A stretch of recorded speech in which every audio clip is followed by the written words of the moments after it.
Bonjour à tous et bienvenue dans cette nouvelle vidéo de la sagesse essénienne. Aujourd'hui, je vais vous partager un petit morceau de mon histoire pour vous partager à travers ça quelles sont les 7 habitudes qui ont transformé ma vie. Il y a 20 ans, lorsque j'étais adolescent, j'ai entrepris une quête spirituelle, une quête de savoir, de connaissance, c'est-à-dire une quête de savoir qui je suis et quel est mon but sur la Terre, mais aussi quel est le but de l'être humain. Donc cette quête m'a conduit à non seulement découvrir le passé de l'humanité, le passé divin, mais m'a surtout conduit dans une tradition, la tradition essénienne. À travers le chemin initiatique et les expériences que j'ai fait en 15 ans d'expérience d'être un essénien, j'ai acquis une compréhension de la vie totalement différente et surtout, ma vie s'est bien sûr transformée. Et ce que j'en retiens aujourd'hui et ce que je veux vous partager, ce sont des habitudes de vie qui ont créé une nouvelle façon d'être au monde. Qui je suis pour vous parler de tout ça? Je m'appelle Antoine Manitara, cela fait 15 ans que je suis un Essénien. J'ai d'abord été un disciple d'Olivier Manitara dans la nation essénienne et moi-même en parcourant un chemin initiatique dans la nation essénienne, j'ai découvert quelque part quelle était ma mission, quel était mon but dans la vie. Je suis devenu un prêtre, un enseignant essénien et aujourd'hui, ce que je veux, c'est vous partager le fruit de mes connaissances, le fruit de mes expériences. Et quelque part, je poursuis un idéal supérieur, celui de donner un corps et une réalité à la tradition de la lumière, c'est-à-dire de faire que tout ce savoir de la lumière qui est présent, à la fois dans le passé, mais aussi à notre époque, mais qu'il ait un corps et qu'il ait une manifestation. Après de nombreuses années à travailler sur moi et à être dans un processus intérieur, initiatique, de transformation, de quête de la perfection, il y a une chose en particulier que j'ai compris et qui a littéralement transformé ma vie et mon chemin, ma façon de voir les choses, c'est que dans la vie, tu peux acquérir tout un tas de savoirs, de connaissances, de choses à l'extérieur, mais en réalité, tout ça, c'est éphémère, c'est pas ça qui compte. La seule chose qui compte réellement, c'est ce que tu es, ce que tu incarnes, ce que tu manifestes, ce que tu montres, ce que tu révèles. Montrer pas dans le sens des apparences, mais vraiment ce que tu es.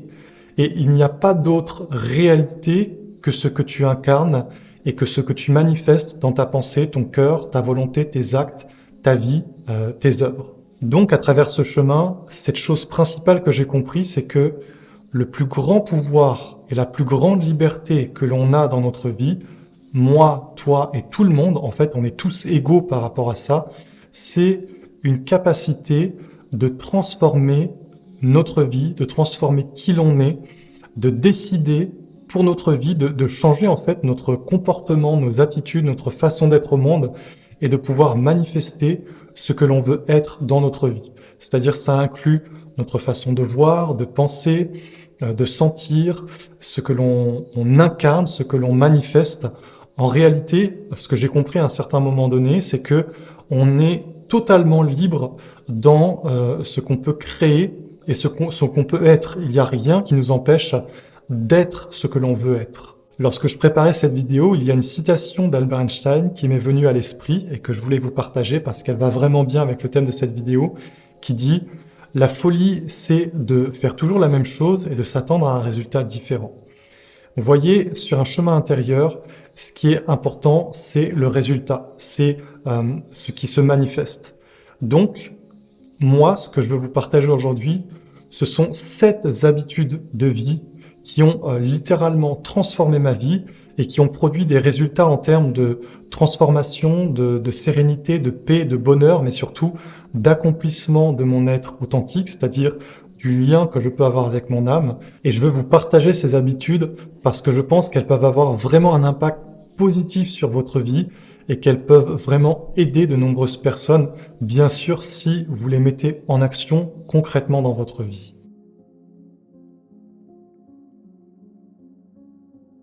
Cette toute première habitude, c'est la méditation et l'observation de soi. Pour moi, la méditation et l'observation de soi, ça forme un tout. C'est-à-dire que la méditation est un art de vivre, un état d'être qui s'intègre à notre vie quotidienne.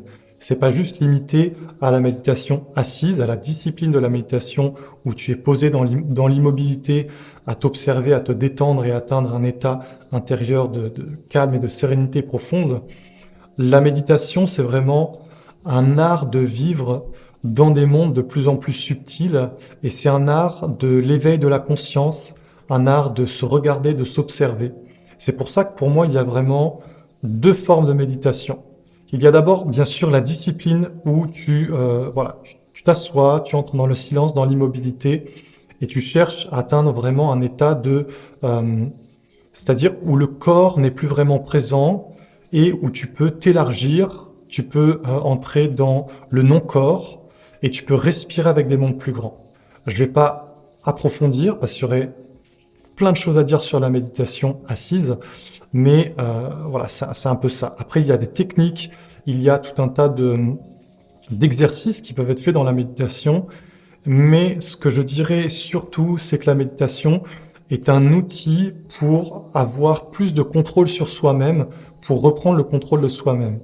Mais dans cette idée, il y a une autre forme de méditation qui est beaucoup plus active, que j'appelle l'observation de soi, qui consiste à être conscient au quotidien et à être comme extérieur à soi-même et à s'observer dans toutes ses activités. Quand tu parles, quand tu es dans ton travail, quand tu es dans n'importe quelle activité, que ce soit une conversation avec quelqu'un, que ce soit de créer quelque chose, par exemple d'être dans un travail créatif, peu importe ce que tu fais dans ta vie, observe-toi. Observe tes pensées, observe tes sentiments, observe tes intentions.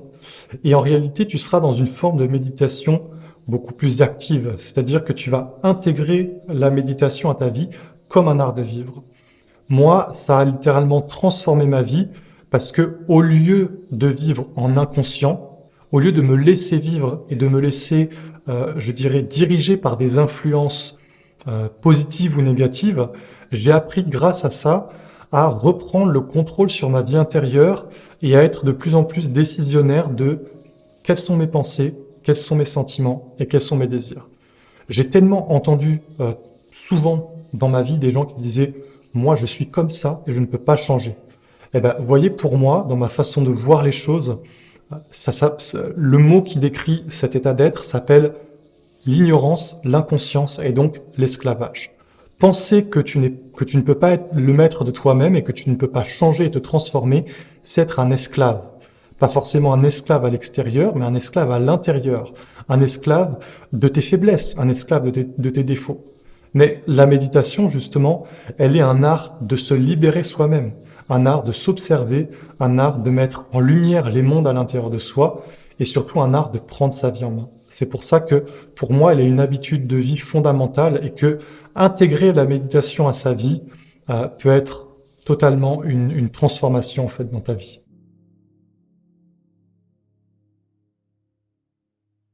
La deuxième habitude de vie est celle du travail sur soi et de l'alchimie intérieure. Donc il y a une continuité dans tout ce que je vais vous partager. Le travail sur soi, c'est cette idée que justement, dans la vie, on ne doit pas être passif. Et que si on veut atteindre un objectif de lumière, c'est-à-dire si on veut aller vers une évolution intérieure, si on veut se rapprocher de son âme, du divin, si on veut manifester des vertus, alors on doit travailler sur sa propre matière brute. L'idée du travail sur soi, elle a été portée depuis des millénaires et des millénaires par les traditions et les écoles ésotériques. C'est l'idée de l'alchimie, où tu es toi une pierre brute, tu es une matière brute, c'est-à-dire le plomb, ce qu'on appelait le plomb dans la chimie, et ton objectif c'est la perfection, c'est l'or, c'est la divinité. Donc l'objectif de chaque être humain devrait être l'incarnation de sa propre divinité, parce qu'on est tous des divinités potentielles, et le chemin de notre vie devrait nous conduire à incarner cette divinité. Et le chemin qui nous permet d'aller vers ça, c'est le travail sur soi. Le travail sur soi veut dire deux choses. La première chose, être conscient de tout ce qui vit d'imparfait à l'intérieur de soi. C'est le côté brut. Et travailler dessus, bien sûr. C'est-à-dire, avoir une discipline de travail sur soi va t'amener à prendre au sérieux les faiblesses que tu as à l'intérieur et à te dire « non ». Je ne veux pas vivre avec ces faiblesses. Par exemple, si Si j'ai de la colère, si j'ai de la jalousie, si j'ai de l'inconstance, de la tristesse, tu te dis non, je veux pas vivre avec ça. Je ne veux pas vivre de cette façon. C'est pas mon idéal. Ça, c'est la vision d'un être qui travaille sur lui. Il a la vision de la perfection, du plus haut qu'il veut atteindre, et il regarde la réalité de sa vie. Il n'a pas peur d'être honnête et authentique avec lui-même, il regarde ce qu'il vit. Donc ça, c'est la première étape. On va dire le premier aspect. Le deuxième aspect, c'est celui d'une construction intérieure et d'une connaissance de soi, c'est-à-dire d'aller à la découverte de soi. Si tu veux travailler sur soi, tu dois vouloir te connaître, savoir qui tu es en tant qu'âme, savoir quelles sont tes valeurs profondes, quelle est ta mission, quel est ton rôle, qu'est-ce que tu es venu faire dans cette incarnation. Et le travail sur soi va te conduire vers cette connaissance de soi.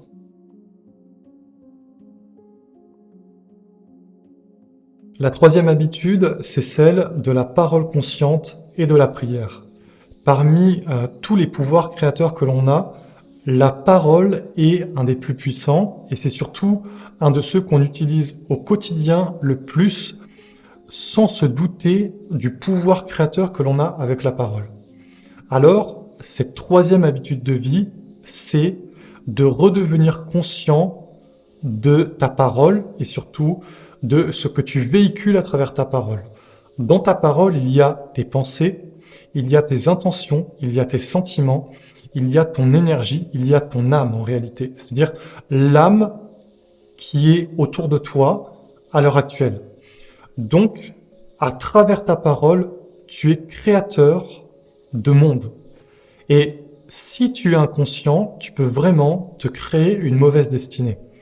Beaucoup de personnes se disent « j'ai pas de chance dans la vie » ou alors « il m'arrive des tuiles ». Mais peut-être qu'elles ne se rendent pas compte que ce sont elles-mêmes qui ont créé cette malchance, ces problèmes par leur façon de parler. Parce que dans la parole, tu manifestes, tu donnes un corps à la pensée. Quand tu dis une parole une fois, la pensée s'approche. Quand tu la dis une deuxième fois, elle est presque présente et incarnée. Et quand tu l'as dit une troisième fois, tu la valides définitivement. C'est-à-dire que tu lui donnes un corps d'incarnation à cette pensée. Donc tu as créé un être invisible et spirituel qui va maintenant exister. C'est-à-dire que tu es le parent, tu es le responsable de cet être.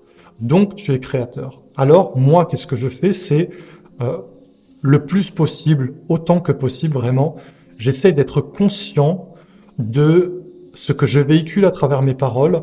Bien sûr, ça implique d'être conscient des pensées qui vivent autour de soi, mais c'est surtout d'être conscient que lorsque je vais parler, je vais manifester un monde, et donc je fais attention de regarder quel monde je manifeste à travers ma parole. Ça, c'est le premier aspect que j'utilise. Et le deuxième aspect, il est celui de la prière. Parce que tu peux utiliser ta parole quotidiennement dans ta vie, on va dire, personnelle, d'une façon profane, mais en étant conscient que tu crées ta destinée humaine grâce à ta parole. Mais tu peux donner à ta parole un aspect supérieur et en fait l'utiliser comme un outil de communication, parce que qu'est-ce que c'est la parole à la base? C'est un outil de communication, un outil d'échange et donc de partage. Donc de communication, ça veut dire s'unir avec un autre monde, un autre être ou un autre monde. Et la prière, on pourrait dire que c'est l'aspect supérieur de la communication, c'est-à-dire c'est l'aspect plus élevé de la communication. Tu unis ta parole avec un monde plus grand. Par exemple, à travers la prière, tu peux t'unir à ton âme, tu peux t'unir à ton ange, tu peux t'unir à la terre, tu peux t'unir avec les éléments, c'est-à-dire avec le monde de l'eau, avec le monde de l'air, du feu.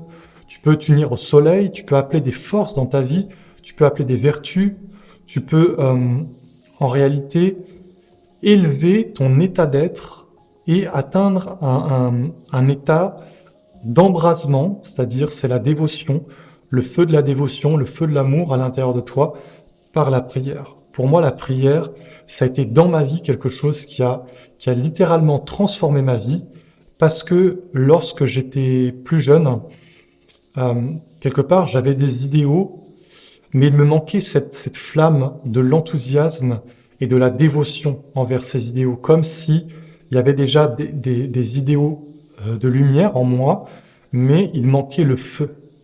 Et en réalité, quand tu apprends réellement à prier, je ne parle pas de la prière mécanique qui est souvent pratiquée dans les religions, où on récite des paroles sans même éveiller la conscience. Pour moi, la prière, ce n'est pas ça. Pour moi, la prière, c'est quelque chose qui vient du plus profond de ton être, qui est la manifestation de ton authenticité, de ton intimité, de ce que tu portes en toi de divin. Et en fait, c'est comme presque une mise à nu. Tu te mets à nu devant des mondes invisibles, donc devant Dieu, Dieu le Père et Dieu la Mère. Et cet art de la prière te permet de goûter à la vraie dévotion. C'est-à-dire que si vraiment tu apprends à prier, tu apprends à t'enflammer, à t'embraser, à être dans l'enthousiasme, dans la joie, dans l'extase, dans la grandeur. C'est-à-dire que vraiment tu es dans une élévation et dans un embrasement. C'est-à-dire que tu invites le feu dans ta vie par la parole consciente, par la prière, qui est la prière, on pourrait dire que c'est un chant d'amour, un chant de dévotion pour le vivant, pour le divin, pour le sacré. Donc moi personnellement, la prière a littéralement transformé ma vie et je ne pourrais pas m'imaginer vivre sans prier parce que c'est comme la manifestation et l'ouverture à un monde supérieur qui devient une nourriture pour l'âme, une nourriture pour la vie intérieure, pour les sens, une nourriture jusque pour les œuvres et les projets parce que tu alimentes le sacré en toi de cette façon. La quatrième habitude de vie que je vous recommande, que je vous partage, c'est celle de communier avec la nature. Apprendre à communier avec la nature d'une façon naturelle, à aller à sa rencontre et à tisser un lien avec elle, c'est, je dirais, un art d'être dans l'harmonie véritable. La mer, c'est notre maison. Moi, la nature, pour moi, c'est la manifestation de la mère divine. C'est son corps, c'est de cette façon qu'elle nous parle. C'est-à-dire que la mère divine, elle te parle par l'eau, par l'air, par l'arbre, par l'oiseau, par l'insecte, par la pierre, par la montagne, par toutes les manifestations de la nature divine. La nature, elle est vraiment le corps de cette divinité de la mer. Alors, en allant vers la nature, tu communies avec la mer, en réalité. C'est ça que tu fais. C'est que si tu veux communier avec la nature, tu veux renouer le lien avec ta patrie divine. Parce que la nature nous montre le livre. La nature, elle est le livre de la divinité. C'est-à-dire que il y a des livres sacrés dans le monde. Il y a la Torah, le Coran, les Gathas de Zoroastre, le Tao Te Ching de Lao Tse. Il y a beaucoup de textes sacrés. Mais pour moi, en tant qu'Essénien, le texte originel de Dieu, l'écriture originelle de Dieu, ce n'est pas un livre, c'est la nature. Et chaque animal, chaque plante, chaque pierre, chaque être de la nature est un mot, une lettre, une écriture. Donc, aller vers la nature, c'est apprendre à lire le grand livre de la vie et c'est surtout se relier à ce grand livre de la vie. En extraire les leçons de sagesse, mais surtout se nourrir de la vie. Parce que quand tu es avec l'eau d'une rivière ou d'un lac ou de la mer, tu es avec la vie. Lorsque tu montes une montagne pour aller au sommet de la montagne et communier avec les hauteurs, tu es avec la vie. Mais quand tu es dans une ville, dans un supermarché, avec les néons, tu es avec la mort. Lorsque tu es dans une banque, tu es avec la mort. Lorsque tu es dans une boîte de nuit ou dans un bar, tu es avec la mort. Vous voyez, c'est-à-dire que ce sont deux mondes différents. Et nous les êtres humains, on s'est éloignés de la vie. On s'est éloigné de la nature, de notre mère, qui est le corps de la vie. Donc pour moi, c'est cette habitude de vie, d'aller vers la nature, de communier avec elle, c'est presque, c'est indispensable. C'est-à-dire, je ne vois pas comment peut être la vie d'un être humain sans ce contact avec la nature. Bien sûr, c'est possible, mais c'est comme s'il manque quelque chose pour nourrir la divinité à l'intérieur de soi, pour nourrir cet aspect divin, cet aspect authentique, cet aspect naturel, justement. La cinquième habitude de vie que j'ai cultivée avec le temps est celle d'apprendre à regarder derrière les apparences et donc d'éveiller une vision ésotérique de la vie. Cette vision ésotérique de la vie, c'est l'idée que dans le monde dans lequel on vit, il y a deux aspects. Il y a la forme, il y a l'âme. Nous, on a été éduqués dans notre mode de vie occidental, parce que l'on n'est pas des animistes, on nous a appris à ne regarder que la forme, c'est-à-dire que l'extérieur. Et en ne regardant que la forme, bien souvent, on n'est pas capable de voir la vraie intention, de voir l'âme et l'intelligence qu'il y a derrière, par exemple, un texte, derrière une parole, derrière une idée, derrière une pensée, derrière une image, peu importe, derrière une situation. On n'est tout simplement pas capable parce qu'on n'a pas été éduqué de cette façon. Donc pour moi, c'est quelque chose que je pratique au quotidien et qui est quelque part un art de retrouver le côté animiste de la vie. C'est derrière tout ce que je vois, derrière toutes mes pensées, derrière toutes mes relations, les situations de ma vie, il y a une intelligence derrière. Et donc, en toute chose, je cherche moi personnellement à éveiller cette intelligence, à voir quel est le vrai message, quelle est la vraie intention. Une parole de quelqu'un, un projet de quelqu'un, mais quelle est l'intention derrière? Peut-être que l'intention n'est pas la même que celle qui est dans la forme, celle qui est communiquée à l'extérieur. La vraie intention n'est pas forcément la même. Et soyez conscients que dans notre monde, il y a, je dirais dans le monde créé par les hommes, bien sûr, il y a 99,9% de mensonges. C'est-à-dire que le monde créé par les hommes, c'est que du mensonge. C'est-à-dire c'est bâti sur du mensonge, sur des apparences, sur du faux. D'ailleurs, vous le voyez bien, c'est éphémère. Il n'y a rien d'immortel. Le vrai, c'est ce qui est, c'est ce qui dure, c'est ce qui est donc sans commencement ni fin, éternel, immortel. L'éphémère, c'est forcément du mensonge. Donc, apprenez, si vous le souhaitez bien sûr, à regarder derrière les apparences lorsqu'on vous parle. Apprenez même à regarder derrière les apparences de vos propres pensées. Vous avez une pensée, concentrez-vous pour voir qu'est-ce qu'il y a derrière cette pensée. Est-ce que cette pensée vient de vous? Est-ce qu'elle n'est pas, quelque part, une fécondation de quelqu'un d'autre? Par exemple, je vous ai parlé dans une dernière vidéo des égrégores. Est-ce que c'est pas une pensée qui vous vient d'un égrégore mais qui ne vous appartient pas? Essayez de faire ce travail et vous allez voir, vous allez éveiller des perceptions plus fines, une vision plus spirituelle et surtout, vous allez arrêter d'être naïf et de croire que tout est vrai à l'extérieur alors que ce n'est pas le cas. La sixième habitude, c'est celle de nourrir des vertus consciemment. Bien sûr, on veut tous vivre avec des vertus, mais pour vivre avec quelque chose, il faut le nourrir à l'intérieur de soi. Donc cette habitude de nourrir en soi des vertus consciemment, c'est encore une fois une discipline de vie. Parce que au quotidien, tu es face à tout un tas de situations dans lesquelles tu peux nourrir la vertu ou le côté inverse de la vertu, la contre-vertu. Donc vous voyez qu'il y a vraiment une continuité dans ce que je vous partage, dans ces 7 habitudes de vie, parce qu'on en revient toujours à la même chose, qui est d'un idéal supérieur et divin. Il y a toujours le travail sur soi, la méditation, la parole, tout ça sont imbriqués. Mais l'idée de nourrir des vertus, on pourrait dire que c'est une idée qui appartient à l'idéal sacré de l'être humain. On pourrait dire que c'est quelque chose qui a été véhiculé par les religions, mais pour moi, c'est quelque chose de dangereux de dire ça, parce que les religions ont véhiculé ces idées, mais elles ne les ont pas incarnées. Et pour voir des religions qui ont vraiment incarné ces idées, il faut revenir plus lointain dans le passé que les religions actuelles, c'est-à-dire christianisme, islam, judaïsme, parce que ces religions n'ont pas incarné les idées de la lumière, elles les ont véhiculées, mais elles les ont pas incarnées, ce sont deux choses différentes.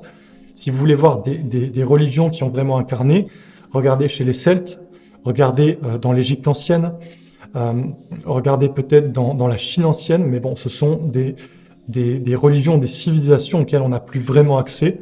mais ces êtres étaient beaucoup plus proches en tout cas.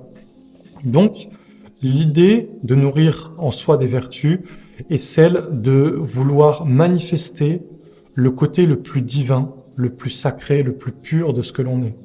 On le sait, on est des êtres imparfaits, mais ce n'est pas une fin en soi. Le but de la vie, c'est la perfection. L'évolution tend à conduire tout être vivant vers un chemin de perfection. Et pour un homme, la perfection, c'est d'être un homme ou une femme de lumière. C'est-à-dire que pour un homme ou une femme, comprenez-moi bien, la perfection, c'est d'être un homme ou une femme parfait. Parfait dans le sens lumineux, vertueux, pur, vrai, authentique, sage, bon, dans l'amour, un homme ou une femme dans la vertu. Et pour cela, c'est un art de vivre, c'est une façon d'être au monde. Ça ne se fait pas du jour au lendemain, c'est pas quelque chose que tu vas faire comme ça en un mois ou même avec une discipline. C'est le chemin d'une vie, c'est toute une vie entière consacrée à un tel but qui peut t'amener vers cet aboutissement. Bien sûr, tu as des résultats, mais sache que cette discipline d'aller vers des vertus, bien souvent les résultats prennent du temps. Ils prennent du temps parce que il s'agit d'une construction d'un corps, d'une création, et dans toute création, ça prend du temps. Et il faut développer la patience pour ne jamais lâcher, pour ne jamais justement se laisser aller et toujours avoir cette concentration de cet idéal à atteindre, d'être un homme ou une femme dans la lumière, un homme ou une femme qui vit avec son âme et qui l'incarne, qui le manifeste, qui donne le plus pur de son âme autour de lui. La 7e habitude, c'est de donner du sens et de l'âme à toutes ses activités. Donc, cette habitude de vie, elle condense tout ce que je vous ai partagé précédemment dans cette vidéo. Et d'ailleurs, si vous êtes encore là à m'écouter, merci, je vous en remercie grandement parce que c'est un privilège pour moi de vous partager ce savoir, mais je suis très heureux qu'il y en ait qui veulent écouter ces connaissances, qui veulent bénéficier de toute cette richesse. Donc pour moi, cette 7e habitude, elle est vraiment quelque part la conclusion de ta vie. Parce que le but de la vie, c'est d'aller vers quelque chose de plus grand que nous. Ce n'est pas de rester un homme ou une femme en tant qu'homme, femme mortel, en tant qu'homme, femme, personnalité, que moi, illusoire, que égo, enfermé dans une image de soi.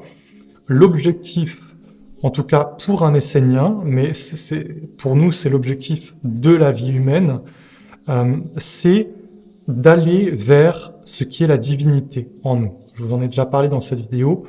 Donc, aller vers la divinité veut dire donner un sens à tout dans sa vie, donner un sens divin, donner un sens sacré à tout, à son travail, ses pensées, à ses relations, à ses activités, même à sa façon de vivre, jusqu'à sa façon de gagner de l'argent. Pour moi, dans ma vision d'Essénien, donner un sens et une âme à toutes ces activités, c'est l'aboutissement de la vie. Parce que je veux que moi, ma vie, elle ait une âme. Je veux que mes activités, ils aient une âme. Je veux qu'il y ait un but et un objectif supérieur dans tout ce que je fais. Je ne veux pas que nourrir des buts ou des objectifs qui ne sont pas les miens, qui ne sont pas, en tout cas, ceux de mon âme et ceux de mon idéal le plus élevé. Alors bien sûr, ce que je vous partage là, c'est l'aboutissement vraiment d'un idéal, vraiment. Mais ce n'est pas forcément ce que l'on vit au début. Moi, je me rappelle très bien, lorsque j'étais adolescent, je vivais de la souffrance parce que j'avais cette vision à l'intérieur de vivre avec un idéal, mais que je vivais en dehors de cet idéal. Tout dans ma vie était à l'opposé de cet idéal. Donc, si vous vivez à l'opposé encore de vos idéaux, ne vous inquiétez pas. Juste mettez-vous des objectifs. Mettez-vous un but que vous voulez atteindre et œuvrez pour aller vers ce but. Et si vous voulez œuvrer pour aller vers ce but, avec les 6 premières habitudes de vie que je vous ai partagées, vous avez des outils extraordinaires pour aller dans ce sens, pour aller dans cette direction. Et je peux vous dire que la vie, elle est intelligente. Et lorsque vous voulez quelque chose et que vraiment vous le faites, que vraiment vous vous mettez en mouvement, alors la vie vous donne toutes les conditions. Parce que dans la vie, les mondes invisibles, les forces subtiles et spirituelles, notamment le monde des esprits, répond à celui qui est vrai et authentique en lui donnant la capacité d'aller vers ce qu'il veut vivre. Mais celui qui n'est pas vrai, c'est-à-dire celui qui souhaite quelque chose mais qui ne fait pas, c'est-à-dire qui ne met pas en mouvement ce qu'il veut voir se réaliser, alors celui-là, il n'obtient pas la force du monde spirituel. Là, c'est vraiment une clé que je viens de vous donner. Donc, voilà, ce sont 7 habitudes de vie qui, moi, personnellement, ont transformé ma vie et qui forment, je dirais, un art de vivre. Ce sont des habitudes que j'ai intégrées à ma vie.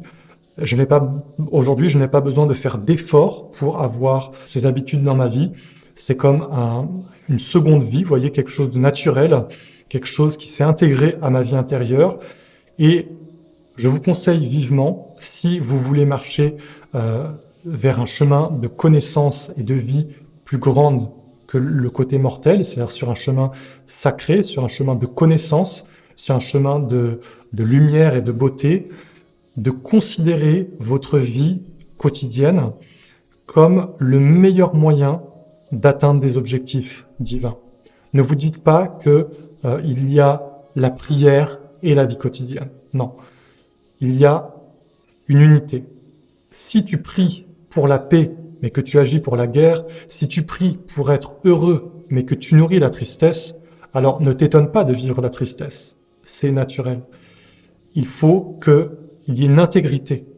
Et de cette intégrité apparaît la puissance pour la lumière. Mais ça pourrait être pour l'autre côté, ça pourrait être la puissance pour les ténèbres. Et c'est d'ailleurs la raison pour laquelle les fils des ténèbres ont une certaine puissance, parce qu'ils savent être intègres dans le mal.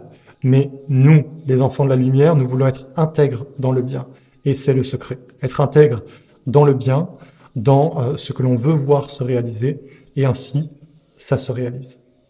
Si vous voulez aller plus loin dans votre étude et dans votre découverte de l'enseignement essénien, je vous partage sur mon site, je mets un lien dans la description, des livres que j'ai écrits ou des livrets, qui sont des petits livrets à thème spécifique, qui vous intéresseront sûrement et qui vous permettront de travailler des aspects de la tradition essénienne et d'en découvrir un peu plus. Et sur ce, je vous remercie de m'avoir écouté jusqu'au bout et je vous dis à très bientôt dans une prochaine vidéo.